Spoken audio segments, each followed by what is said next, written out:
हरे Krishna. Shrimad Bhagavad Gita यथारूढ़ chapter 10 श्लोक number 10।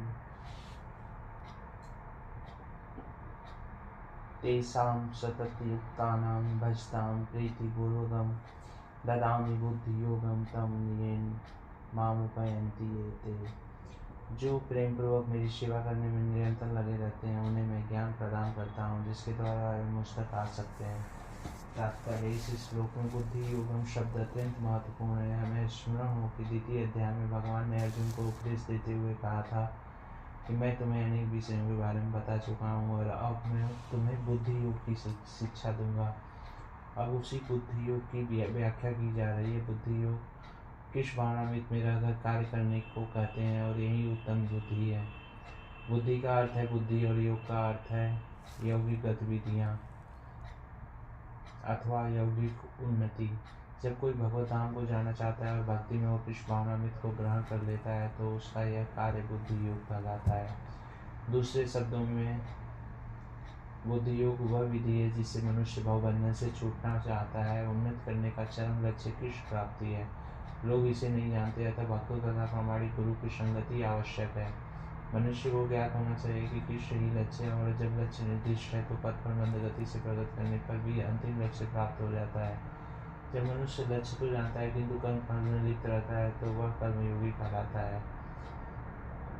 यह जानते हुए कि लक्ष्य कृष्ण है, जब कोई कृष्ण को समझने के लिए मानसिक चिंतन का सहारा लेता है तो वह ज्ञान योग में लीन होता है। किंतु जब वह लक्ष्य को जानकर कृष्ण भावना में तथा भक्ति में कृष्ण पद की खोज करता है तो वह भक्ति योगी या बुद्धि योगी होता है और यही पूर्ण योग है। यह पूर्ण योग ही जीवन की सिद्धावस्था है।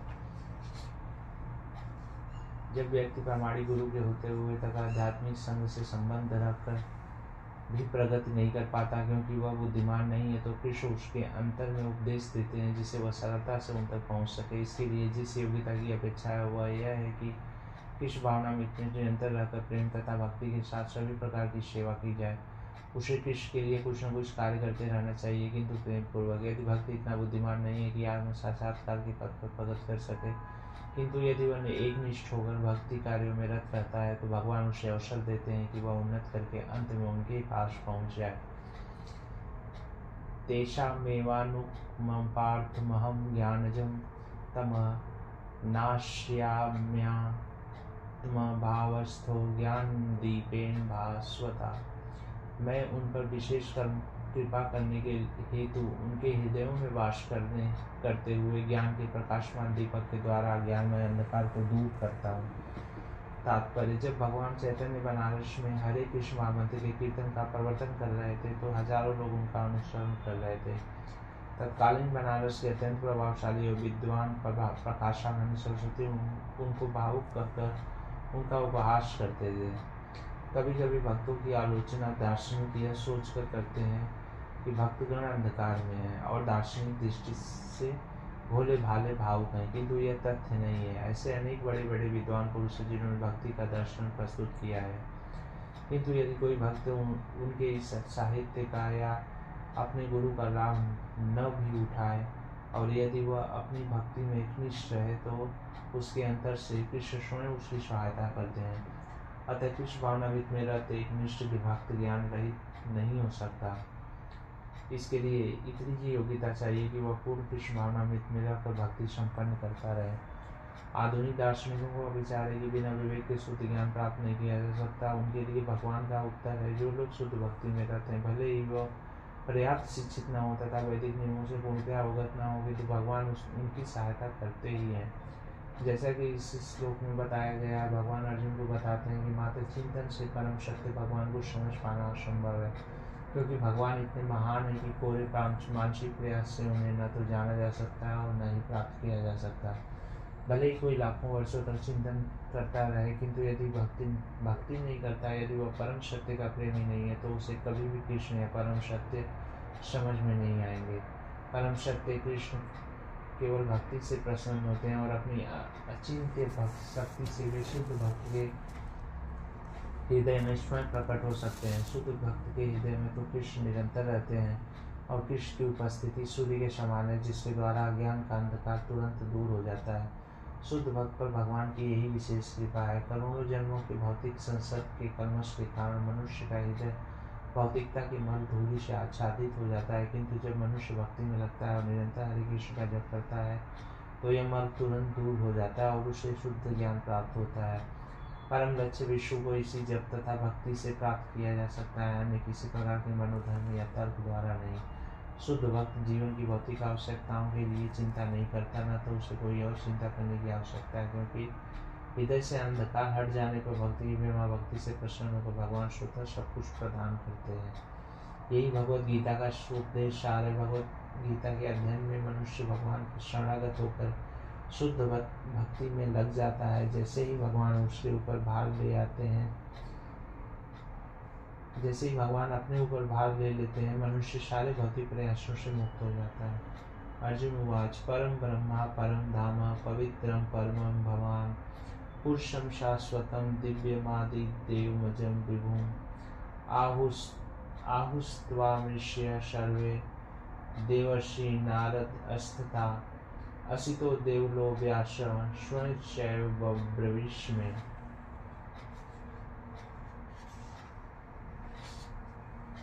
अर्जुन ने कहा, आप परम भगवान, परम धाम, परम पवित्र, परम सत्य हैं। आप नित्य दिव्य आदि पुरुष अजन्मा तथा महानतम है। नारद आश्रित देवाल तथा व्यास जैसे ऋषि आपके इस सत्य की पुष्टि करते हैं और आप स्वयं भी मुझसे प्रकट कर रहे हैं। तात्पर्य, इन दो श्लोकों में भगवान आधुनिक दार्शनिक को अवसर प्रदान करते हैं, क्योंकि यहाँ यह स्पष्ट है कि परमेश्वर जीवात्मा से भिन्न है। इस अध्याय के 4 महत्वपूर्ण श्लोकों को सुनकर अर्जुन की सारी शंकाएं जाती रही और उसने कृष्ण को भगवान स्वीकार कर लिया। उसने तुरंत उद्घोष किया, आप परम ब्रह्मा हैं। इसके पूर्व कृष्ण कह चुके हैं कि वे प्रत्येक वस्तु तथा प्रत्येक प्राणी के आदि कारण है। प्रत्येक देवता तथा प्रत्येक मनुष्य उन पर आश्रित है। वे अज्ञान और अपने को भगवान से परम स्वतंत्र मानते हैं। ऐसा ज्ञान भक्ति करने से पूरी तरह मिट जाता है। भगवान से पिछले श्लोक में इसकी व्याख्या की है। अब भगवत कृपा से अर्जुन उन्हें परम सत्य रूप में स्वीकार कर रहा है, जो वैदिक आदेशों के सर्वथा अनुरूप है। ऐसा नहीं है कि परम सखा होने के कारण अर्जुन कृष्ण की चटुकारी करते हुए उन्हें परम सत्य भगवान कह रहा है। इन 2 श्लोकों में अर्जुन जो भी कहता है उसकी पुष्टि वैदिक सत्य द्वारा होती है। वैदिक आदेश इसकी पुष्टि करते हैं कि जो कोई परमेश्वर की भक्ति करता है वही उन्हें समझ सकता है, अन्य कोई नहीं। इन श्लोकों में अर्जुन द्वारा कहे गए शब्द वैदिक आदेशों द्वारा पुष्ट होते हैं। केन उपनिषद में कहा गया है कि परम ब्रह्मा प्रत्येक वस्तु के आश्रय हैं और कृष्ण पहले ही कह चुके हैं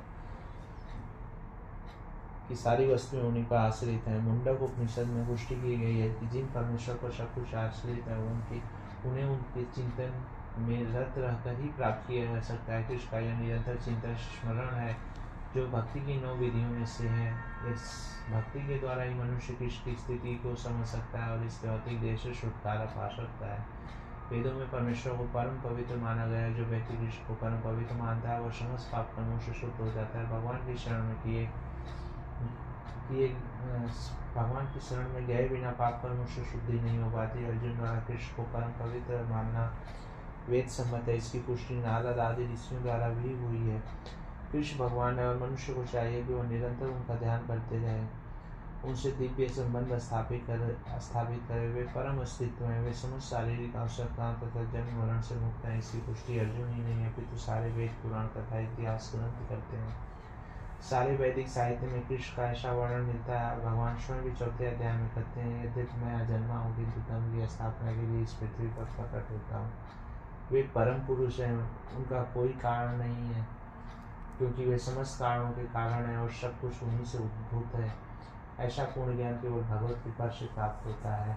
यहाँ पर अर्जुन कृष्ण की कृपा से ही अपने विचार व्यक्त करता है। यदि हम भगवत गीता को समझना चाहते हैं तो हमें इन दोनों श्लोकों के कथनों को स्वीकार करना होगा। यह परंपरा प्रणाली कहलाती है, अर्थात गुरु परंपरा को मानना। परंपरा प्रणाली के बिना भगवत गीता को नहीं समझा जा सकता है। यह तथाकथित विद्यालयी शिक्षा द्वारा संभव नहीं है। दुर्भाग्यवश जिन्हें अपनी उच्च शिक्षा का घमंड है वे वैदिक साहित्य के इतने प्रमाणों के होते हुए भी अपने इस दुराग्रह पर अड़े रहते हैं कि कृष्ण एक सामान्य व्यक्ति है। सर्वमेव दूतम मन्ये यन्मा वदसि केशव न ही ते भगवन व्यक्ति विदुर देवा न दानवा। हे कृष्ण, आपने मुझसे जो कुछ कहा है उसे मैं पूर्णतः सत्य मानता हूँ। हे प्रभु, न तो देवतागण न असुरगण ही आपके स्वरूप को समझ सकते हैं। तात्पर्य, यहाँ पर अर्जुन इसकी पुष्टि करता है कि श्रद्धाहीन तथा आसुरी प्रकृति वाले लोग कृष्ण को नहीं समझ सकते। जब देवतागण तक उन्हें नहीं समझ पाते तो आधुनिक जगत के तथाकथित विद्वानों का क्या करना। भगवत कृपा से अर्जुन समझ गया कि परम सत्य कृष्ण और वे संपूर्ण है, अतः हमें फिर अर्जुन के पथ का अनुसरण करना चाहिए, जिसे भगवत गीता का प्रमाण प्राप्त था। जैसा कि भगवत गीता के 4th अध्याय में कहा गया, भगवत गीता के समझने की गुरु परंपरा का ह्रास हो चुका था। अतः कृष्ण ने अर्जुन से उसकी पुनः स्थापना की, क्योंकि वह अर्जुन को अपना परम प्रिय सखा तथा भक्त समझते थे। अतः जैसा कि गीतोपनिषद की भूमिका में हमने कहा है कि भगवत गीता का ज्ञान परंपरा विधि से प्राप्त करना चाहिए। परंपरा विधि के लुप्त होने पर इसके सूत्रपात के लिए अर्जुन को चुना गया। हमें चाहिए कि अर्जुन का हम अनुसरण करें, जिससे कृष्ण की सारी बातें जान लें। तभी हम भगवत गीता के सार को समझ सकेंगे और तभी कृष्ण को भगवान रूप में जान सकेंगे। स्वयमेवात्मनात्मानं वेत्थ त्वं पुरुषोत्तमं भूत भावन भूतेश देवदेव जगतपते।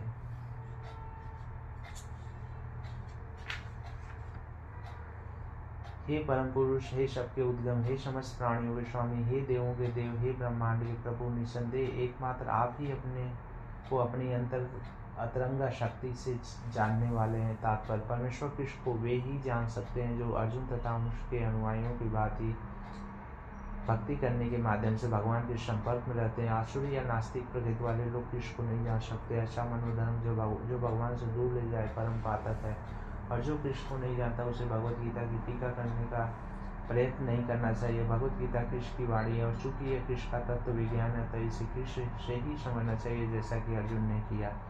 इसे नास्तिकों से ग्रहण नहीं करना चाहिए। श्रीमद् भागवत में 1.2.11 कहा गया है कि वदन्ति तत्त्वविदस्तत्त्व यजमानमध्यं ब्रह्मोति परमात्मेति भगवानिति शब्दते। परम सत्य का अनुभव 3 प्रकार से किया जा सकता है: निराकार ब्रह्मा, अंतर्यामी परमात्मा तथा भगवान। अतः परम सत्य के ज्ञान की अंतिम अवस्था भगवान है। हो सकता है सामान्य व्यक्ति अथवा ऐसा मुक्त पुरुष भी जिसने निराकार ब्रह्मा अथवा अंतर्यामी परमात्मा का साक्षात्कार किया है, भगवान को न समझे। अतः ऐसे व्यक्तियों को चाहिए कि वे भगवान को भगवद गीता के श्लोकों से जानने का प्रयास करें, जिन्हें स्वयं कृष्ण ने कहा है। कभी कभी निर्विशेषवादी कृष्ण को भगवान के रूप में या उनकी परमाणुता को स्वीकार करते हैं, किंतु अनेक मुक्त पुरुष कृष्ण को पुरुषोत्तम रूप में नहीं समझ पाते, इसलिए अर्जुन उन्हें पुरुषोत्तम कहकर संबोधित करता है। इतने पर कि कुछ लोग यह नहीं समझ पाते कि कृष्ण समस्त जीवों के जनक है, इसलिए अर्जुन उन्हें भूत भावन कर संबोधित करता है। यदि कोई उन्हें भूत भावन के रूप में समझ लेता है तो भी वह उन्हें परम नियंता के रूप में नहीं जान पाता, इसलिए उन्हें यहाँ पर भूतेश या परम नियंता कहा गया है। यदि कोई भूतेश रूप में भी उन्हें समझ लेता है तो भी उन्हें समस्त देवताओं के उद्गम के रूप में नहीं समझ पाता, इसलिए उन्हें देव सभी देवताओं का पूजनीय देव कहा गया है। यदि देव रूप में भी उन्हें समझ लिया जाए तो वे प्रत्येक वस्तु के परम स्वामी के रूप में समझ में नहीं आते, इसलिए यहाँ पर उन्हें जगतपति कहा गया है। इस प्रकार अर्जुन की अनुभूति के आधार पर कृष्ण भी से सत्य की स्थापना इस श्लोक में हुई। हमें चाहिए कि कृष्ण को यथार्थ रूप में समझने के लिए हम अर्जुन के पद चिन्हों का अनुसरण करें। वक्तु महेश्येण दिव्याहात्म विभूतया या भी विभूति हीरोकार निमास्तत्व व्याप्य तिष्ठसि। कृपा करके विस्तार पूर्वक मुझे अपने उन देवी ऐश्वर्यों को बताएं जिसके द्वारा आप इन समस्त लोकों में व्याप्त हैं। तात्पर्य, इस श्लोक से ऐसा लगता है कि अर्जुन भगवान संबंधी अपने ज्ञान से पहले से संतुष्ट है। कृष्ण कृपा से अर्जुन को व्यक्तिगत अनुभव, बुद्धि तथा ज्ञान और मनुष्य को इन साधनों से जो कुछ भी प्राप्त हो सकता है वह सब प्राप्त है, तथा उसने कृष्ण को भगवान के रूप में समझ रखा है। उसे किसी प्रकार का संशय नहीं है, तो भी वह कृष्ण अपनी असर्वव्यापकता की व्याख्या करने के लिए अनुरोध करता है। सामान्य जन तथा विशेष रूप से निर्विशेषवादी भगवान की व्यापकता के विषय में अधिक विचारशील रहते हैं। अतः अर्जुन श्री कृष्ण पूछता है कि वे अपनी विभिन्न शक्तियों द्वारा किस प्रकार सर्वव्यापी रूप में विद्यमान रहते हैं। हमें यह जानना चाहिए कि अर्जुन सामान्य लोगों के हित के लिए ही यह पूछ रहा है। हरे कृष्णा।